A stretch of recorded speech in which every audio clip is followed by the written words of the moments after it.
The best way I can describe it, I don't want to die most days, but I want it to stop. The pain, the worry, the anxiety, the loneliness, the fear. I live in constant fear.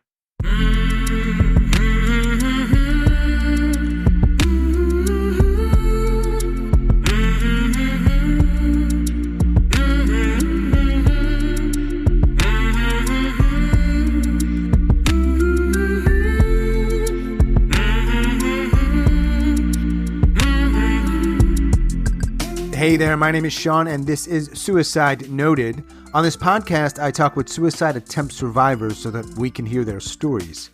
Every year around the world, millions of people try to take their own lives, and we almost never talk about it. We certainly don't talk about it enough. And when we do talk about it, many of us, including me, we are not very good at it. So one of my goals with this podcast is to have more conversations and hopefully better conversations with attempt survivors. Remember our main goal? I hope these conversations in some small way help more people in more places feel a little less shitty and a little less alone. If you have been involved, however you've been involved, listening as a guest, some other way, I really appreciate you helping out. Now, if you are a suicide attempt survivor and you'd like to talk, please reach out. hello@suicidenoted.com. Please note that email has been a little weird, so as a backup, also reach out for whatever reason to suicidenoted@gmail.com. Hopefully we'll have that all resolved soon. And remember, check the show notes if you want to learn more about the podcast, including our membership. Special thanks to Mo and Helena. I apologize if I got that wrong, for being lifetime members. It really is a massive, massive help. And to a new member as well, Chelsea, thank you very, very much. Finally, we are talking about suicide on this podcast. We do not hold back, so take that into account, please, before you listen or as you listen. But I do hope you listen because there is so much to learn. Today I am talking with Will. Will lives in Michigan, and he is a suicide attempt survivor. Will, where are you? Michigan. You're in North Carolina, right? I'm in North Carolina. How old are you, Will? I'm 34. Wow. So what are we talking about today? I mean, we can talk about whatever you want to talk about. No, we can talk about whatever you want to talk about. So you're in Michigan. Yes. Country or city or something else? It's a city, but it's a small city, so like 7,000 people. Gotcha. And you've attempted suicide? Yes. How many times? 3. It's a kind of a question you don't probably get asked a lot. Well, I've been in 9 different facilities, so I've been asked it before. Right. I mean, I'm not laughing at you. I'm just sort of like the absurdity. No, I get it. I kind of was meaning more like the non-medical professionals, but maybe you have some friends or family or others that ask. I don't know. I'm generally pretty honest with people. I mean, most of the time. I'm also an alcoholic, so that kind of puts a hamper on the honesty thing once in a while, but yeah. Alcoholic drinking or alcoholic like recovering? Drinking. Got it. Appreciate your honesty. When you're looking for answers, what's the best way to give it? Give honesty or give bullshit? Right. You know that I'm not a big fan of bullshit. Gator don't play that. The Gator? That's my alumni's mascot. How did you know? Three attempts, 9 facilities, I guess hospitalizations or facilities of some kind. Where do you want to start? What was growing up in Michigan like for you? I thought I had a pretty good childhood, honestly. Both of my parents were alcoholics. There were some issues, and I spent a lot of time alone, but I never thought it was anything outside the norm, but I guess you don't if that's what you're born into, Yeah. I guess my first depression episode, I can remember I was like 14, Mm-hmm. and I was like trying to play guitar in a stairway, and I just had this overwhelming feeling of depression. Yeah. Sadness for no reason. No, it was just this thing that just came over me. Yeah. And that's it was like a blanket of depression, and it's come and gone ever since. So I actually went to my parents to try and talk to them about it. And I went to just like a general practitioner and a psychiatrist. The psychiatrist was an old Navy guy, retired, and he just wanted to talk about guns. There's something about, like, I'm from New York originally, right? So, and I'm in North Carolina, but there's something about when you might not like me for saying this, but I'm okay. You said honesty, right? We're going with honesty. Yeah. Something about Will with a beard, smoking a cigarette with a hat on in Michigan. It just, the image of talking about guns does kind of track. Yeah. You like guns. That guy liked guns. Did you talk to him about guns? I talked to him about guns. I wanted somebody to talk to. Do you shoot guns? I used to. I gave my guns to a dear friend of mine about a year ago because of what's going on. Right. So we'll get into your attempts. Were any of them with a gun? Yes. All right. So you go to this guy, then the old Navy guy talking about guns. I don't need to know what he looks like, but I have my own visual. Yeah. What happens there? And there was weird shit. I had my first girlfriend at the time, and I have a real trust problem with relationships. Like I always think that they're out to get me, or it's just temporary, or anything like that. I show him a picture of my girlfriend at the time, and the first thing he says is, "What's she got on her feet?" I'm like, "Oh Jesus, one of these." It was like a sexual thing. Oh, And she was like a 15-year-old girl. It was just, if you're into feet, cool. But not your girlfriend's feet, yeah, you know, especially when he's like 4 times her age or whatever. yeah, he was just short of a Vietnam vet. So it was a very strange situation. Yeah. And more importantly, like, how does this help you when you're going to him? It doesn't. And I've heard it before on your program. That's the hard part about all this is so telling 7,000 people, you got to wait 4 or 5 months to see somebody. Really? Yeah. Wow. All the places I've been for treatment, it's like a fake place. Robin Williams said it's super easy to stay sober in rehab, super easy to get help in rehab and build this fake facade of reality, and then you get launched right back out in the world. So if you've had nine times in these places, yeah, you're literally like the walking billboard for what doesn't work in many ways, you could argue. This is a whole other avenue. I don't want to be like, oh, it doesn't work, and this doesn't work, that doesn't work. But Yeah.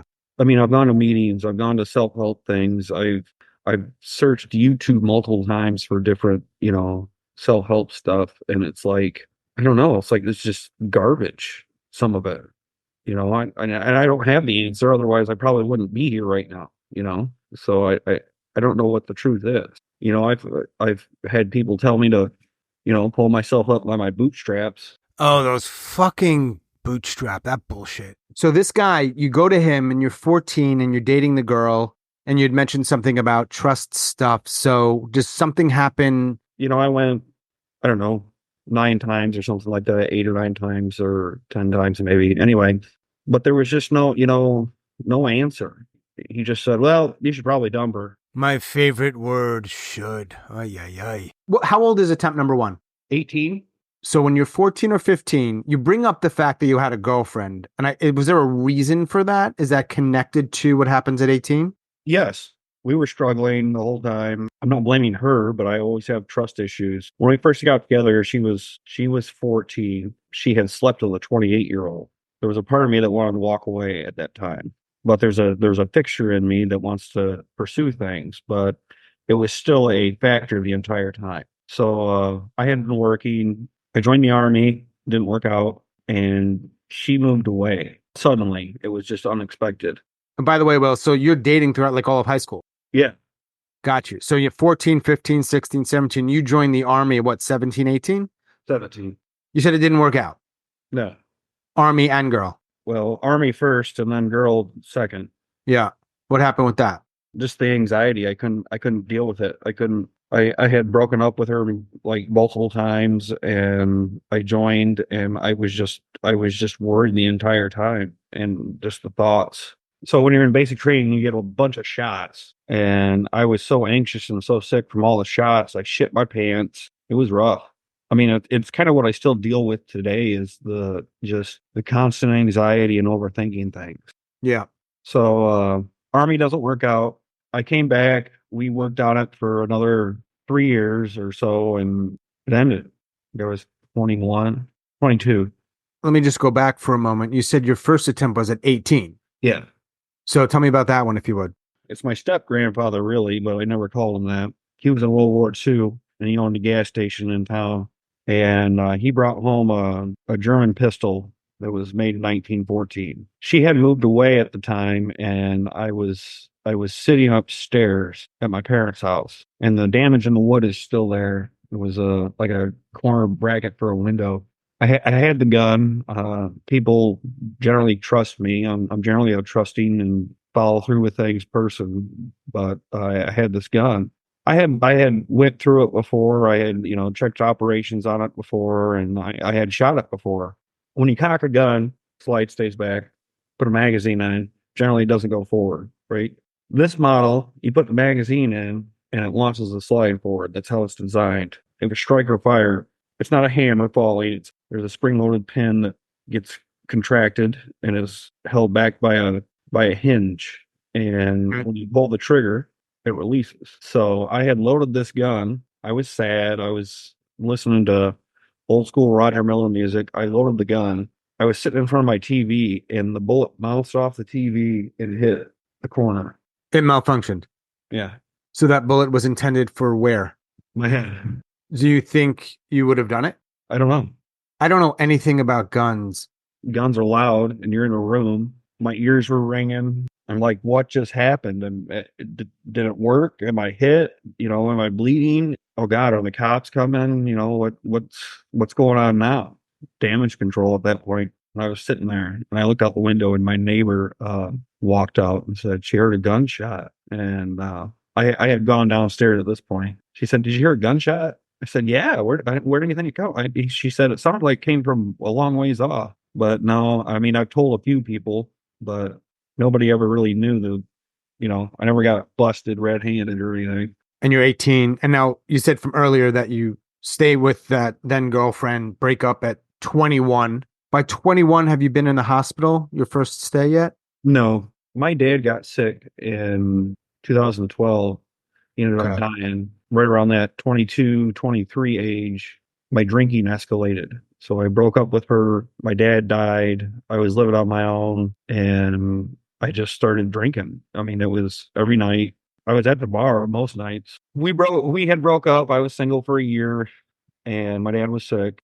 I had moved back in to try and help with my dad dying. I couldn't handle it. Like I just being there and I mean, he was pissing in a bottle on the couch and had an eye patch on because his eyes went googly eyed. And I just couldn't take it. Moving back home, I was still going to the bar sometimes. And I met a girl and I ended up marrying her. Oh, okay. 18 is first attempt. At what point do you try again? Not till I'm 26. I dated this chick. She was an alcoholic too. Well, you're not supposed to call other alcoholics, but she was. And I bought a house. We dated and we got married and we moved in together. We shouldn't have. Separated, got divorced. I was drinking. My drinking was way out of control then. I was still working. Just so I'm clear on the sort of timeline, you separate from this woman. Yeah. You meet a girl at work. Yep. You're quite the Romeo, I have to say. Jeez. I don't like being alone. I don't have much people left. I got it. When you say you moved 3 girls in, what does that mean? Oh, so the first girl I met at work, ended up marrying her next, but that's later. I moved her in. She had some legal issues and meth was her issue. So you were a drinker, she was meth. Yeah. And what are the other 2 girls? You mean you were like more women, like you're dating them? So she had left, got her own place. The other 2 were kind of a package deal. One was a stripper and one was the stripper's friend. So how old were you when that was happening? Just so I have a sort of timeline. 26. 26. So 8 years ago. Yeah. More or less. And your second attempt is around then or a little later? A little later. My second attempt didn't come till 2018. All the while, what did you typically drink? Usually whiskey. Whiskey. Probably not a question I'm supposed to ask anywhere, but I'm going to. When you say you drank a lot, you said every night. When you're drinking, how much are you drinking? Then it was a fifth a night. What does that mean? Like a normal bottle? Yeah, so 750 milliliters. That's a nice chunk. Yeah. When you say then, you mean you drink more now or less? Less. Yeah, I mean, I imagine there's only so long your liver is going to last if you do that, right? Right, yeah. Do you think, as somebody who's also struggled a lot with, or just simply drank a lot, do you think it was just like, fuck it, I feel better when I drink, or a slow sort of suicide as well? I don't know. Yeah, I asked that question recently, and I think it subconsciously, yeah, it's both. I mean, at the moment, you want to feel better, but as somebody that's been through different facilities, I mean, it doesn't stick. And I've been in the programs. I've been to AA. I've been to Celebrate Recovery and doesn't work out. Right.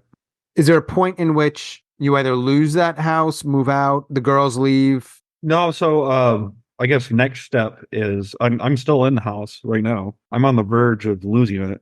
I have some real soul searching here to do before I have a couple job offers, but if I can't stay sober long enough to take one, then it's kind of a moot point. There is a period of time that I lose the girls. I've switched jobs. It's funny, my jobs got progressively better and then they got progressively worse. So in 2018, it was April. I moved the meth head girl in, and that's when things started really going downhill again. I was passed out on the couch, and she beat on the door one day, and that's how we started a relationship, or continued our relationship rather. I had a job. I was a training class, so she moved in April, and the training class was in October. So we lived together. Things were sketchy and rocky, and I caught her doing a bunch of stuff. Anyway, I go to this training class in October in Detroit, which is about 3 hours away. She just goes ghost mode, and I just sink, and I can't do anything about it. And I can't, I there's no self-preservation left. I had my gun with me because I was going out of town, and I was in a hotel room, and I couldn't get a hold of anybody. I couldn't get my mom to come pick me up. I couldn't, I didn't drive there. I was brought there, and I was having issues, and I was going to shoot myself again. I had an Uber take me to the nearest grocery store. I bought a bottle. I wrote a letter to everybody that I could think of, and I was going to end it. And I didn't. I called the police. You called the police. Yeah. Do you regret doing that? Yeah. Because I ended up in a psychiatric facility that was terrible. I think I was there 10 days. How or why did you not do it? What stopped you? I can't really answer that. I don't know what stopped me. I asked that because when you write notes, you're getting pretty close, I think. And you said you went to the supermarket or wherever you buy alcohol. I imagine that was in part to just sort of make it easier. Yeah. Yeah. No, not all the questions can be answered. I get it. I still ask them. Calling the cops. Yeah. Who else were you going to call at that point? No, I mean, I had exhausted my resources, and I guess there was another one before that, actually. Another attempt? Yeah. Worth talking about or no? It's up to you. Yeah, so same year, 2018, she had left for a couple, I think, weeks. She ran back and forth to Tennessee quite a bit. I ripped the hose out of the vacuum that you can do fine adjustments with. I fixed it to the exhaust in my truck and rolled the window up. Turn the car on? Yeah. Sealed up? Yep. To go to sleep? Nope. How not? Do you know? I don't. Wow. I thought that was pretty much like a done deal. Yeah. It's not easy to kill yourself. No, it's not. Do you wish those attempts had worked? Any of them? I could ask that as we talk today or at any point after them, but today. Yeah. You wish they had worked? Yes. Let's say last year or the year before. Would you have a similar answer or does it sort of change based on what you're going through? No, it's been pretty consistent. Yeah. So that sounds fucking rough, Will. Yeah, it's been rough, man. 2018, psychiatric hospital. Shoot, that was rough. I didn't get treated for alcohol withdrawal, so I just had to sweat it out the whole time. Yeah. So I stay with the and I don't mean to call her a meth head. That's not the right term. She's got an addiction problem just like I do. I end up marrying her. Third marriage? Second. That was the second marriage. Got it. There's all these behaviors, and she's texting other people come in the house while I'm at work. Things don't go well. So that moves into 2020 and COVID happens. So in April of 2020, there was a domestic situation at my house and I was removed and I started the divorce proceedings. I was living in a tent in my mom's backyard until July of that year. Everything gets dropped by that time because the courts were moving so damn slow because of COVID. I get the charges dropped so I'm finally allowed to go home. And she's still here, and I had filed for divorce. And her dad gets sick from cirrhosis, and she wants me to help take care of him and move him in. So I quit drinking, and we go. I mean, there was vodka bottles underneath his bed. It lifted his, mattress frame up. The apartment was a mess. We cleaned it all up and moved him in, and now we're taking care of a sick guy. Mm-hmm. So we did that. I sobered up, and he ends up dying. I held her shoulders when he took his last breath. I made sure to do that. Meanwhile, all this shit, while I was gone, she had 2 or 3 guys sleeping with her in my house. Psychologically, I don't think that's good for anybody. Staying in a house where your ex-partners have cheated on you multiple times. Maybe, somebody's a better person than I am if they can get past that. Yes, ditto, Will. Ditto. I couldn't do it. No way. He ends up dying. Moving forward into like December-ish, I finally filed for divorce for the last time. I had called my attorney and told him to hold it off, but I had finally filed for divorce December of that year. During COVID, you could take out a bigger percentage of your 401k without penalties. And I took out some money and I made sure all the kids had a good Christmas, filed for divorce, and she was gone in January. They're not your kids, right? No. Okay. So January of 2021, is that the last attempt? Yeah. Same method? No, it was February of 2020. I was still drinking and I was gonna hang myself. I think you meant 2021, right? Yeah, 2021. So you're drinking, you were going to hang yourself. Yeah. How close did you get? I made an anchor, I tied the knot, and I got the chair and put my neck in it, and everything fell apart. Literally. Literally. Huh. Something or someone wants you to be here for at least a little while longer, Will, I think. I've been told that before, and I wish I knew what that reason was. That was more than 3 years ago, I believe. And we're here talking, which means, you're looking for a podcast with the word suicide in it. So that tells me probably the last 3 years have not been easy. No, I've had 21 jobs in those 3 years. All kinds of like different types of jobs? No, I'm a journeyman tool and die maker. So wait a second, what does that mean? So I basically build machines. Wow. That's kind of interesting. It's interesting and stressful at the same time. Like the glasses on your face, I would build a machine that would mold those. That's what a tool and die guy is? Yeah. I got a lot to learn. So 21 jobs, perhaps this sounds a little silly. That's a lot. That's a hell of a lot, and I will concur with that. So is it because you're in primary, like just not doing well, drinking, all that's involved with that? Is that why you're not keeping the jobs? Yeah. Are you single right now? Yeah. Of your 9 stays, you mentioned one hospital stay when you called the cops. Are the others mental health facilities, addiction facilities? It was 5 mental health facilities and 4 addiction facilities. Any of the mental health ones better than mediocre? The last one I went to was pretty good. It was in Indiana, and I did a 30-day stay. I felt pretty good getting out of it, but the day I got out, I got dropped off at my mom's house, and I drank.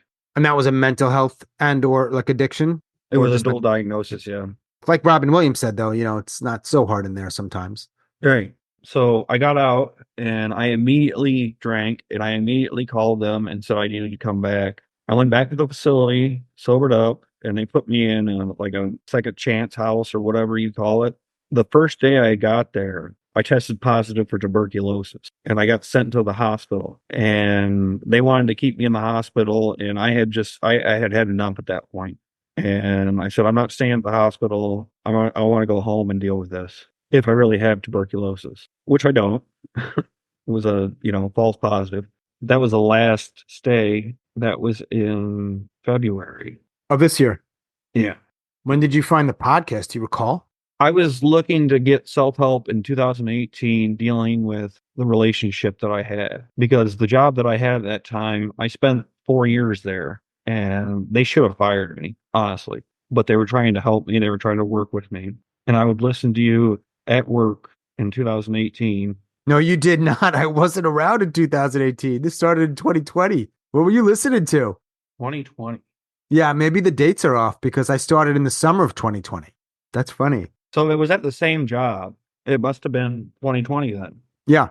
I wish I had 2 more years under my belt. So you've been listening for a while. Yeah, I used to go back and go through and, the old ones. I was newer to Spotify at the time, so I typed in suicide one day. You came up. In the last 3+ years since the attempt where you tried to hang yourself or came very close, do you think about suicide often? Every day. Every day. It's this weird thing. I mean, I can be pushing my toolbox down an aisle at work, and I just say, I'm just going to kill myself. Get this over with.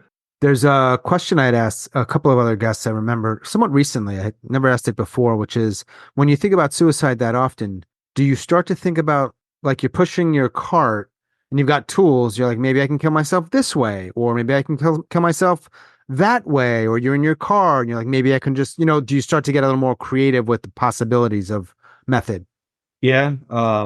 Like I've pushed my car past like a electrical panel, and I said I could just grab the breakers, and that'd be a quick way out. I don't know. I guess the best way I can describe it, and I told the therapist at my last day that I don't want to die most days, but I want it to stop. What's the it? The pain, the worry, the anxiety, the loneliness, the fear. I live in constant fear. When somebody knocks on the door, I get an adrenaline dump. That's not normal. And I told my last therapist this, like sitting out in the parking lot, before I would walk into work, I pray nothing goes wrong. I pray that I don't make mistakes. I pray that I don't do this. I don't think that's normal walking into work. I asked her, I said, do you sit out in that parking lot out there and pray and be so nervous to walk in? And she says, no. You praying to a god or praying to something else? I pray to God, yeah, Jesus Christ. I'm not very religious, but when I need help and don't have anybody to run to, it's probably a bad answer, but that's what I do. That's your answer. At what point do you decide? Because this just happened this week, I think, if I remember, maybe last week, where after years of listening to my voice, and thank you for that, because I can be irritating as fuck, you decide to actually talk so that other people can hear it. Because this isn't just us talking, right? This is going to go out. So July of 2022, I went to a rehab. And before I went to the rehab, I opened up to my friends. I mean, I'm sure they had some idea, but they probably didn't know the extent of anything. It's just so hard to get help. And it's so hard to talk to anybody about anything, especially when they don't understand. I've got three best friends, and I tell them, but they just don't get it. What do they say, if anything? My one friend is very analytical. Well, two of them are very analytical, and the one is very, metaphysics and Reiki healing and all that. And he's just like, manifest what you want, take what you want. That's so hard to do when you hate waking up every day. Yeah. My other friend that's very analytical, he doesn't understand it at all. Just go to work, just do what you're supposed to do.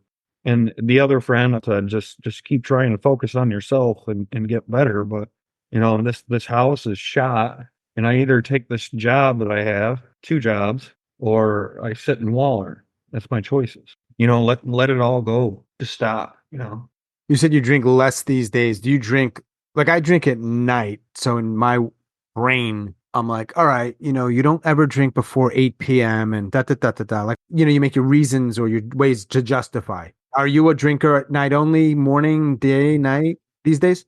Right now, both day and night, doesn't matter. I've had a couple periods where I try to taper off and cut down because I hate the withdrawals, but I'm running out of money and time. And your house is falling apart. Yeah. So when I asked you why we're talking about this and others, there was part one, which is like, there's nowhere to really go to talk about it. It was what I sensed. But also, like, you're okay with other people hearing this stuff? Because they're going to, unless you decide not to let me release it. No, I think I said I've tried to hide it before, but I'm pretty open about things. Yeah, you did say that. Does anybody know that we're talking? A person I went to rehab with, I told them today. Supportive?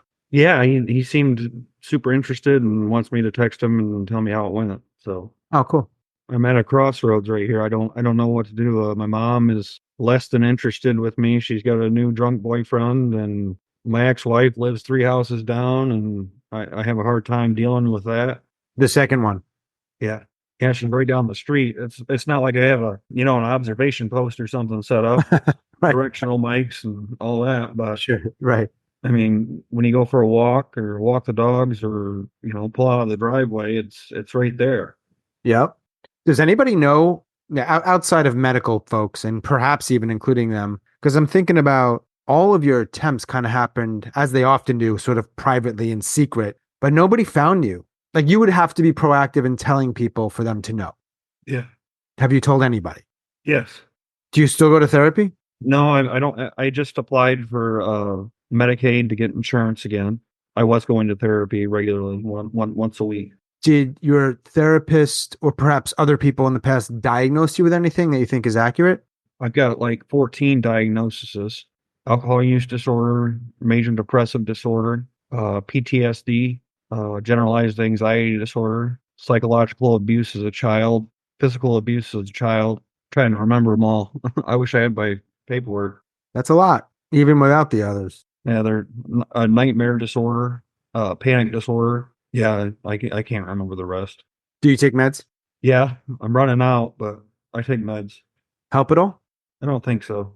No. Does anything help? Sometimes drinking, you know, that's the nature of the beast with alcohol is you're looking for an escape or to self-medicate. Yeah, I might get better for, a couple hours and then you go to sleep and it gets worse. And you have nightmares? Yeah. Pink and purple pill question. I give you a pill. It happens to be pink and purple, which is kind of irrelevant. You take it, you go to sleep, you're in no pain, you die, and people don't actually know it was a suicide. They just think you died in your sleep. Do you take it? Do you save it? Do you toss it? I take it Today? right now, right this second. Before or after the cigarette? After. It's going to be a good last drag. Like I said, I'm running out of time. I'm running out of opportunities. I'm running out of a lot of things. Yeah. You know, the question I ask, I'm sure you've heard this one about like myths or misconceptions. I've watched a lot of self-help things, and I guess it relates back to the bootstrap thing. It's like I think everybody has their limits. I think a human mind can only take so much, and that can differ from situation to situation. I do really well in high stress, life or death situations, but what I call the administrative portion of life, I suck at. Paying bills, going to work, going to bed on time. Hate that because your mind just goes and goes and goes and goes. Mine does. And to be straightforward with you, I'm a little amazed I made it on here today because I didn't know if I was gonna or not. You made it, man. Hmm. So what do you mean when you say you were surprised that you did make it? Well, it's just been a hell of a weekend. So my ex-wife living down the street, moved her boyfriend that she said that wasn't involved with the situation at all in. It's like the whole block is on her side, and I had a lady over from two houses down that wanted to sleep with me, and it's just been a nightmare. Did you sleep with her? No, that won't fix anything. When's your birthday? 12/15 of 89. December. We are in March. This will come out probably in May. So forget the birthday. Are you going to hear this? Meaning, will you listen if you're alive? Part two, will you be alive? Are they both? I don't know. I would listen to it, but I don't know if I'll be here. You're ideating a lot. Yeah. I'm not the cops. You can say anything you want with me if you want to share. How close are you in terms of dates, methods, things around that? Getting some shit together that loose ends you want to tie up in your life. It's come down to brass tacks, the end of the rope. I either fix myself, which I've not been successful at doing, or I do something else. And Do you have any days that don't suck? no, An hour? when I'm drinking and listening to music, What do you listen to? What kind? everything. I play guitar and I taught myself how to play drums and violin. So Are you fucking serious? yeah, That's amazing. people say I'm pretty smart. I don't think so, but if I can do it, you can do it. I don't know. That sounds a lot like what your buddies say to you about fucking pull yourself up by your bootstraps. Yeah. I don't know if I can do it. Yeah, you're right. I could do it. I just don't. Yeah. But there's some people that have natural aptitudes. I think that's a fair statement. Yeah, and I would agree. I tested very high on a musical aptitude test one time. So Right. What else you want to talk about, man? I mean, I know there's always more to the story, but one thing that does help to me and that I've been falling back on is they say talk to yourself like you talk to your best friend. And I've been trying to do that. sage advice, sage ideas. Yeah. I haven't come up with any ideas for your memoir. I don't know if you've heard the podcast in which I do that. Admittedly, if there was a test for creating memoir titles, I would test very high on that, like you do musical aptitude. This is a kind of corny question, the kind of corny question you might be like, I'm not answering that. Like, I'm just imagining you have like a movie or a book or something that's like Will's life. Is there a title? There's a truth and there's what I'd like it to be. What I would like it to be would be philanthropy to let the world be. But the reality is a guy that's just failed a bunch and given up. Hope is such a weird thing. Just once you lose that, it's tough, maybe too tough. Yeah, I mean, I flew down to Charleston, South Carolina 2 weeks ago Mm. for a job interview. I was pretty happy. Got the job offer. It was nice area, but once the background check comes through, it's not reality. Maybe I misunderstood something or you didn't share it. What about your background check is a red flag for them? All the jobs that I've had. Oh, you can't lie about that? I did, but they're going to find out. So they see a guy who can't keep a job. Yeah. And you, in this field, you have to, like, you can't create your own job. You're dependent on others to hire you. I wanted to create my own job. I had at one time I had machines that I had bought, but it takes special power and a lot of investments. And with my history, it's hard, thinking about tomorrow, let alone planning and Oh, saving. yeah. Oh, yeah. Especially, and you said that you're not great at the administrative side of life. And a lot of that, like running a business, is just that. Right. Yeah. I suck at that shit too. I'm actually amazed that I have this podcast going and I haven't missed an episode because like the behind the scenes stuff, I'm fine with talking. I've learned how to edit, but just the little stuff like getting back to you with the fucking link or making sure I send it. I do it, but like I don't have any systems. Right. It's just like, oh, I hope I don't forget. And I don't think I have, but you add that up and your brain starts to get mushy. Anyway, it's not about me, but Yeah. So, current status, my mom's not talking to me and I'm sitting here alone with my two dogs. I was trying to find a home for them, in case things do go south, but that doesn't seem to work either. So I don't have an honest answer for you at this point. no, I appreciate. Well, that's an honest answer. What kind of dogs? Two pit bulls, All right, names. Mia and Stern. You miss them a little bit. Yeah. Anymore, I feel more of a burden on them than an owner. When they see other people, they're a lot happier. Right. I do not mean at all to throw or pour fuel on fire here, but you've been opening up a lot, sharing stuff. So I just remain curious when you're I don't know if you have a sort of typical day and I know you're drinking. Do you leave the house? Usually not. There's a lot of trails around here, and I went for a hike 3 days ago. I mean, besides going to get cigarettes and beer, that's the last time I left the house. Anybody call you, text you, message you? My ex, I told her today I was done and I don't want to hear anymore, and I've blocked her on every platform, but I still get calls from restricted numbers that are blocked, or there's all those texting apps now that you can Right. treat any number you want. So Is she just checking in on you or is it she's reaching out for another reason? reaching in for another reason. Got it. So probably not helping, hence the blocking. Right. She either, wants to have sex or hates me. So Talked to a bunch of people in Michigan. I don't know why. There's a few states that I don't know what's going on. Could be coincidental, but no, I talked to somebody about that. My brother-in-law is no longer talking to me, but this January, I talked to him about he was an army recruiter in Michigan and they recently just moved to Kentucky. And I said, is there a correlation between Michigan or these, what are the seasonal affective disorder or whatever they call it? He agrees that there's a connection there on my block alone. So this house that I bought, after I bought it, the people got divorced. Everybody on this block is divorced. I don't know if it's on an Indian burial ground or what, but yeah, right. It might be. both of my wife's dads died here, so it's kind of hard.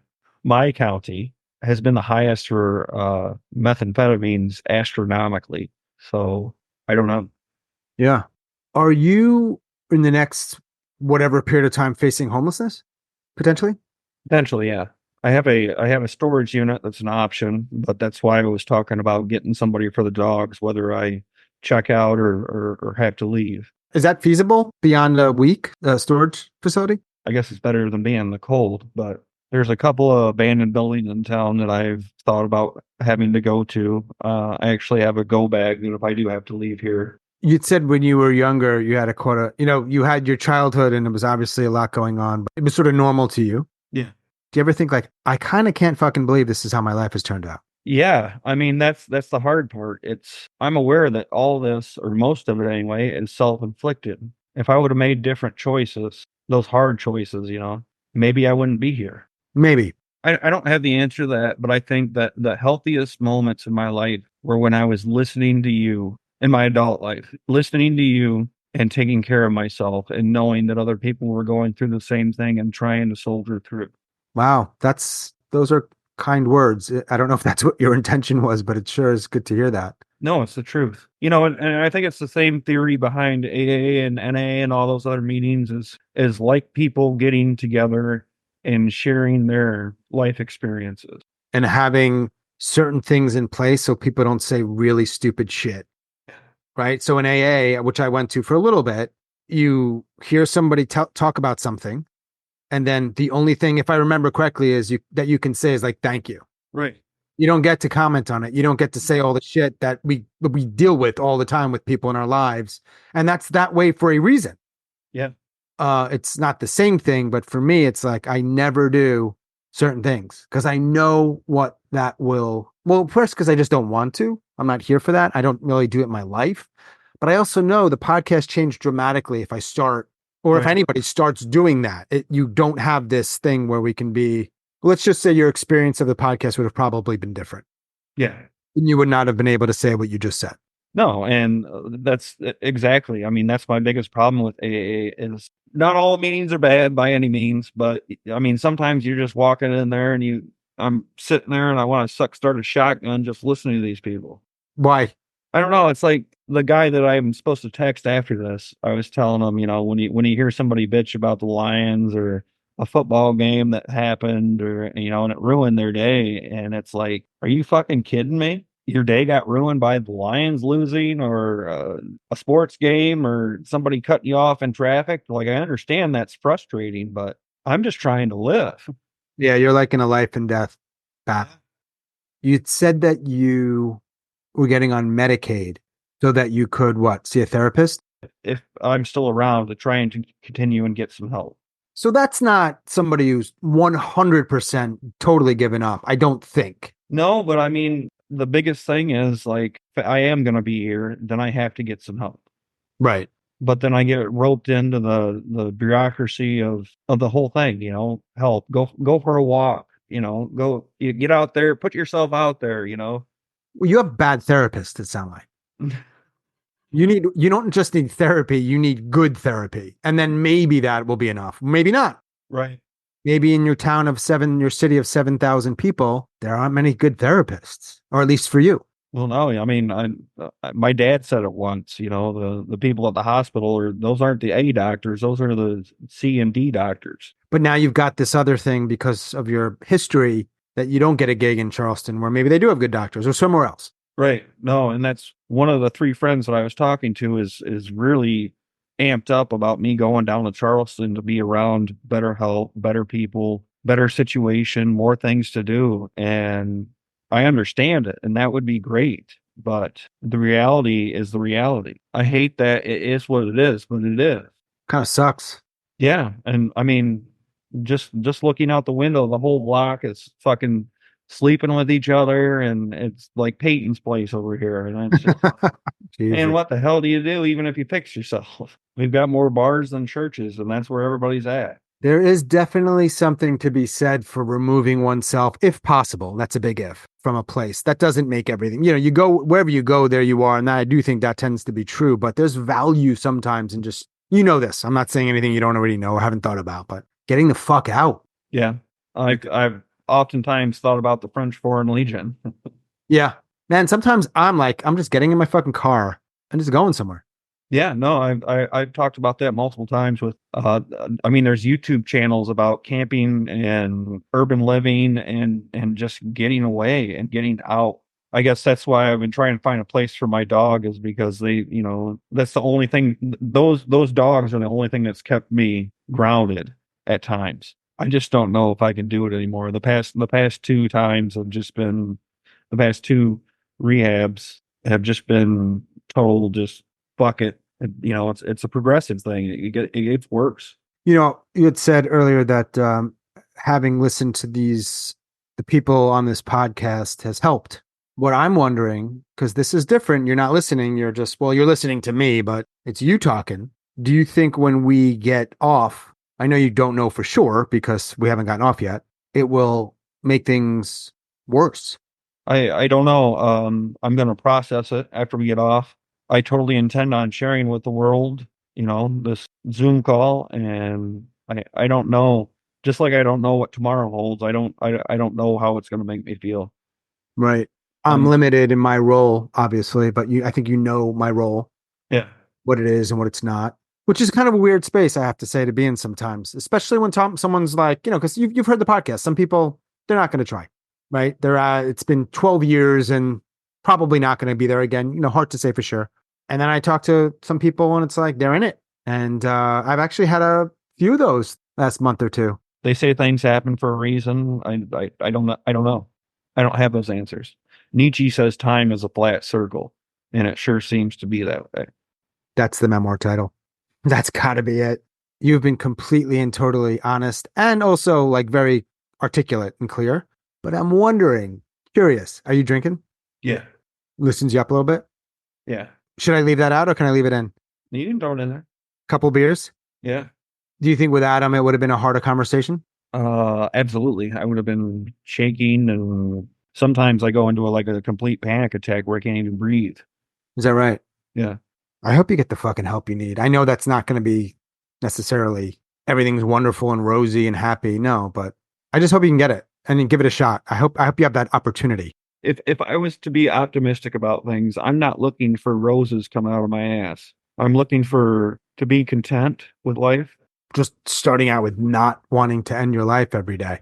Right.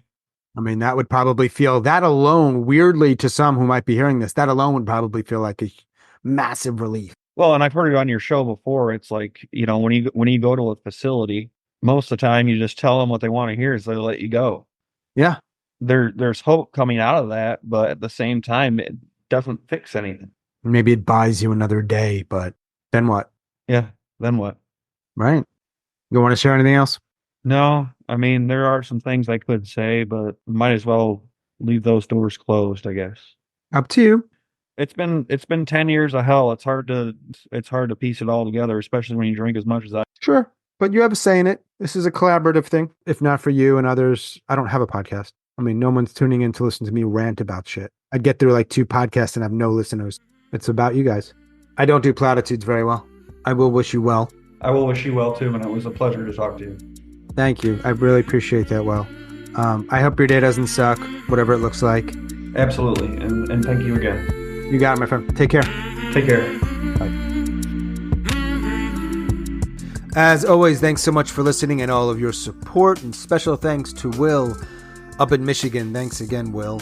If you are a suicide attempt survivor and you'd like to talk, please reach out. hello@suicidenoted.com. And to be safe, suicidenoted@gmail.com. We've been having some issues with our emails that should be resolved soon. And remember, if you'd like to learn more about the show, the podcast, including our membership, check out the show notes. However you are involved, however you are supporting these no bullshit conversations, thank you. And that is all for episode number 212, which is, of course, for many years, New York City's area code.